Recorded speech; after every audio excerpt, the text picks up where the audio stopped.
লাগছে দাদা? ভালো লাগে। ভালো হয়েছে? আপনি কী বলে? স্যান্ডউইচ। সেদিন বানিয়েছিলাম তাড়াহুড়োর মধ্যে এগ স্যান্ডউইচ। হাতে একদমই টিফিন করবার মতো সময় ছিল না, তার জন্য এই 3টে স্যান্ডউইচ আমি বানিয়েছিলাম। আর সেদিন আমাদের বাড়িতে দিদা এসেছিল, দিদাকে প্রথমবার স্যান্ডউইচ করে খাওয়ালাম। দিদা তো খেয়ে খুবই ভালো হয়েছে বলল।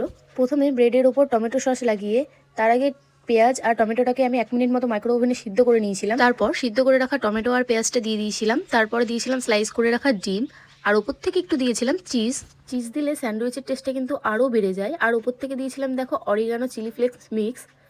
চিজ আর অরিগানোটা দেওয়ার পর একটা পিজা ভাইব দেয়।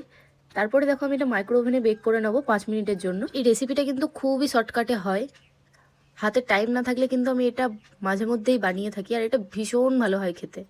তারপর দেখো 5 মিনিট পর আমার বেক হয়ে গেছে, সুন্দর করে চিজটা গলেও গেছে। এবার কেটে দিয়ে দেবো খেতে। ভিডিওটা ভালো লাগলে একটা লাইক কমেন্ট করে দিও। বাই।